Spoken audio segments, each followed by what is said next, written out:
मुनीर ने वो जो बजरी वाले ट्रक की बात कही थी ना, वो ऐसा स्टेटमेंट है कि आज तक लोग पाकिस्तान के भीतर ही उसकी हंसी उड़ा रहे हैं।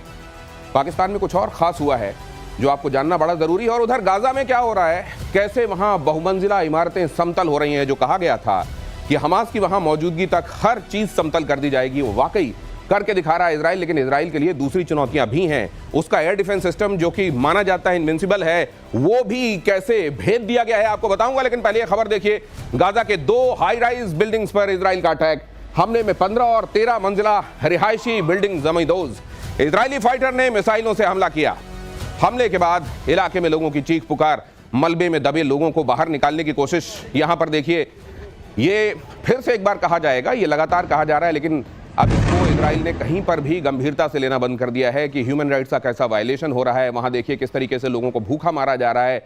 इजराइल ने वहां जेनोसाइड और एथनिक क्लिंजिंग वाली अपनी हरकतों को जारी रखा है। ये तमाम बातें कही जा रही हैं, लेकिन इससे एक तरीके से बेखबर इजराइल वो कर रहा है जो उसे इस समय अपने अस्तित्व को बचाने के लिए ठीक लग रहा है। इसको लेकर बहुत सारी बहस, बहुत सारे विमर्श के बीच जो हकीकत है वो ये तस्वीरें हैं। मेरे साथ जुड़ रहे हैं जनरल सिन्हा, बहुत स्वागत है सर आपका, और मेरे साथ कैप्टन श्याम भी हैं। ये तस्वीरें 7 अक्टूबर की डेडलाइन, 7 अक्टूबर वही तारीख जिस दिन इजराइल को हमास ने वो जख्म दिए जिसको आज भी वो जिनको भरने की कोशिश में लगा हुआ है। और उसने कसम ये खाई थी कि इसी दिन को हम अपनी डेडलाइन लेकर चलेंगे और हमास का खात्मा कर देंगे गाजा से। वो 7 अक्टूबर आने के पहले पहले वहां क्या क्या देखा जा रहा है हम वो, लेकिन सर इसको क्या बाद में मान लीजिए पूरी तरीके से इजराइल ने जैसा कहा वैसा करने में कामयाब हो जाता है, क्या बहुत दिनों तक इसकी गूंज सुनाई देती रहेगी कि इजराइल ने जो किया वो सही किया या गलत किया?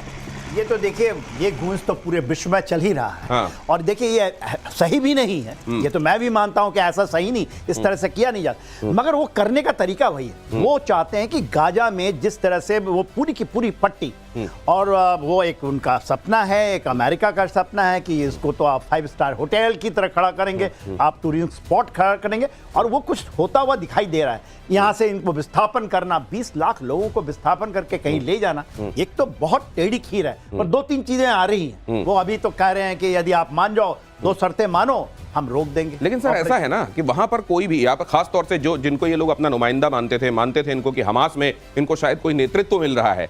हमास के लोग उनसे खाना छीनकर उनको भूखों मारने के लिए छोड़ रहे हैं। हमास के लोग उनका जिनका नेतृत्व होने का दम भरते थे, उन्हीं के एक तरीके से प्रेडेटर बन गए हैं। और ऐसे में कैप्टन श्याम, क्या वहां के लोगों का भी ये मोह भंग हो रहा होगा? और अब ये व्यापक रूप से लोगों में ये मैसेज जाएगा क्या कि ऐसे लोगों को अपना नुमाइंदा बनाने से और मानने से बचना? देखिए, थोड़े दिन में वो खत्म हो जाएंगे, क्योंकि हमास वो सस्टेन नहीं कर पाएगा। वो डीप रूटेड थ्योरी के साथ ये इजराइल अपना काम कर रहा है। वो चाह रहा है कि उनके जो टॉप लीडर्स को खत्म कर दिया और जो बचे कुछ उनका भी सफाया कर दे। अगर वो छोड़ देंगे तो फिर जर्मिनेट हो जाएंगे। और वहां की जो लोकल पॉपुलेस है वो जान रही है कि अब उनके पास कोई चारा नहीं है। उन्हें एक सुरक्षित वातावरण देने के लिए इजराइल जैसा कोई अथॉरिटी मिले जो लॉन्ग टर्म पे उनको देख सके। कहां जाएंगे वो? साउथ में भी सुरक्षित नहीं है। वो कहते हैं वहां पे सेंटर बनाया उन्हें, पर वहां भी सुरक्षित नहीं है। तो वो कह रहे हैं पर यहीं रखो, जिससे अथॉरिटी लेनी है, जिससे गवर्नेंस करना है करो, हमें सुरक्षित रखो। तो ये बात निकल के आ रही है। विश्व के लोग भले इसको गाली दे रहे हो इजराइल को, उसकी मंशा क्लियर है और वो अपना काम करता जा रहा है। गाजा युद्ध को लेकर इजराइल ने 2 शर्तें रखी हैं। वो शर्तें क्या हैं आपको बताता हूं। पहली शर्त यह है कि सभी बंधकों की रिहाई हो।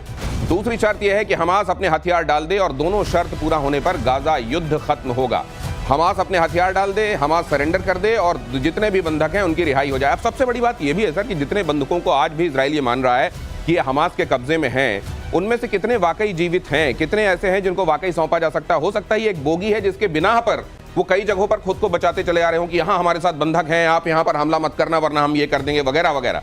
वो तो देखिए इजराइल ने छोड़ दिया है कि बंधक वाली 47 के आंकड़े थे। 47 में 26 तो मानता है इजराइल की नहीं है। 20 का है, उसमें कहते हैं 10 का, तो वो कहता है कि हम 10 को छोड़ देंगे। तो देखिए 10 और 20 की जो बात है, इजराइल को ये समझ में आ चुका है कि बंधक का जो बोगी है ये अब नहीं चलेगा। इसलिए उन्होंने 80,000 फौज वहां करी हुई है, 50% ले चुके हैं। वो चाहते हैं कि यहां से निकलें, जिससे कि जो क्लीनिंग है, चाहे वो उनके वो एक मान के लेक्चर रहे, बोलते नहीं है कि बंधक तो शायद हमने खो दिया और हमने करना है तो इसको हम उसको क्लियर करना है, ये उनका संकल्प। अब जो दूसरी बात कही जा रही है, हमास सरेंडर कर दे, क्या ये कैप्टन श्याम मुमकिन है? और खास तौर से क्या मान लीजिए उसके कुछ एक लोग जो वहां जीवित हों वो सरेंडर कर भी दें, तो ये कैसे पता चलेगा कि उनकी पूरी की पूरी लीडरशिप, एक एक आदमी जिनके पास वो हथियार था और उस तरीके के इंडोक्ट्रिनेशन दिमाग में लेकर चलता है, वो खत्म है? देखिए, अच्छे रास्ते पे जा रहा था इजराइल। 7 अक्टूबर को इन्होंने जो कर दिया वो एक डिस्कंटेंट कुछ हमास के लोगों ने किया और बाद में सबको झेलना पड़ा। तो इजराइल तो अपनी बात करके रखेगा। जहां तक कि आप ये कर रहे हो, ट्रस्ट की बात कर रहे हो, तो वो कह रहे हैं कि आप मुझे, जब आप आके बैठो, बात करो, लेकिन उसके साथ वो वही भी कह रहे हैं, वो कह रहे हैं कि आप पहले दिन आप चलो हॉस्टेजेस को एक्सचेंज कर लो और प्रिजनर्स को हमें लौटा दो, अगले दिन से हमें इस जगह पर कंट्रोल चाहिए और हम इसकी व्यवस्था करेंगे। हमास ऐसा कह रहा है, आप मान के चलो, अगर वो करेगी व्यवस्था तो फिर जर्मिनेट हो जाएगा, जैसा मैंने कहा। तो ये होगा ही नहीं। और आप शायद ये भी है कि डोनाल्ड ट्रंप जो कह रहे हैं कि हम, तो कुल मिलाकर आप दोनों की बातों से मुझको एहसास ये हो रहा है कि इजराइल ने जानबूझकर ऐसी शर्त रखी है, उनको खुद भी मालूम है कि ये जो है ये मुनासिब नहीं, ये मुमकिन नहीं है। मुनासिब क्या, ये मुमकिन नहीं है, और मुमकिन नहीं है तो जो हमारा प्लान है उसके साथ आगे बढ़ेंगे। कम से कम दुनिया को कल ये बोलने के लिए रहेगा कि हमने ये 2 शर्तें कही थी लेकिन उनका पालन हुआ नहीं, इसलिए हमको ये करना पड़ा। एब्सोल्युटली। एक चीज ऐड करूं, ये 100% हमास का सरेंडर तो लेंगे ही लेंगे। वो हाथ बाहर करें, मर जाएंगे। बोलते हैं 20,000 इन्होंने खड़ा कर दिया हो, ऐसे खबरें भी आ रही हैं कि 20,000 हमास के, और ये इतने रेडिकलाइज्ड लोग हैं, ये लड़ेंगे, बोलते हैं घुटने भी टेकेंगे, मगर आपको उस तरह से घुटने टिकाने पड़ेंगे। और मेरा मानना है कि इजराइल कर पाएगा। इजराइल आखिरकार सरेंडर वो करेंगे नहीं तो करवा के मानेगा, ये कहा जा रहा है एक्सपर्ट्स की तरफ से। और इजराइल पर हूती विद्रोहियों ने कैसा अटैक किया है, इजराइल चौतरफा अटैक झेल रहा होता है। जब वो हमास से लड़ रहा होता है तब उधर से न जाने कहां से हिजबुल्लाह, कहां से हूती और कहां से फिर ईरान की तरफ से अटैक्स होने लगे या घुड़कियां आने लगे, इसका कोई ठीक नहीं होता। अब यहां देखिए क्या किया है हूती विद्रोहियों ने इलाट के रेमन इंटरनेशनल एयरपोर्ट पर ड्रोन हमला किया है। इजराइल के मल्टीलेयर एडीएस को ड्रोन ने भेज दिया और कुछ समय के लिए यहां पर एयरपोर्ट से लोगों को एहतियातन दूर जाने के लिए कहा गया, एयरपोर्ट से उड़ानें बंद हो गई।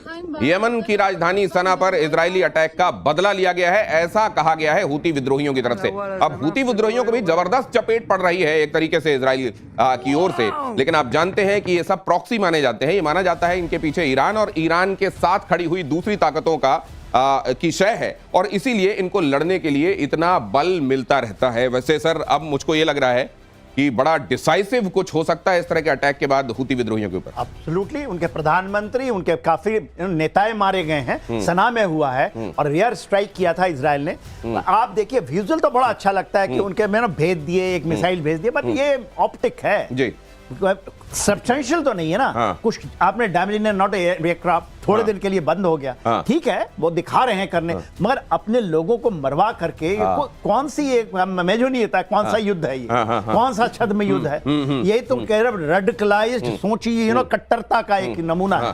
तो कुछ एक लोग जो रेडिकलाइज हैं, कुछ लोग ऐसे जो पूरी दुनिया में आतंक और एक तरीके का न्यूसेंस फैलाना चाहते हैं, वो ओढ़ लेते हैं अपने चारों तरफ एक चादर वहां के आम लोगों की, जो वहां असल में उनका कोई लेना देना होता नहीं, और उनको मरवाते हैं वो, उनको हलाक करवा के वो ये कहते हैं कि देखिए यहां कितने सारे लोगों को मारा जा रहा है, और इसी बिना पर ह्यूमन राइट्स का रोना भी रोया जाता है। ये भी एक हकीकत है। और यरूशलेम में आतंकी हमला हुआ, भीड़ भाड़ वाले इलाके में अंधाधुंध फायरिंग हुई, हमले में 6 की मौत, 15 लोग गंभीर रूप से जख्मी हैं।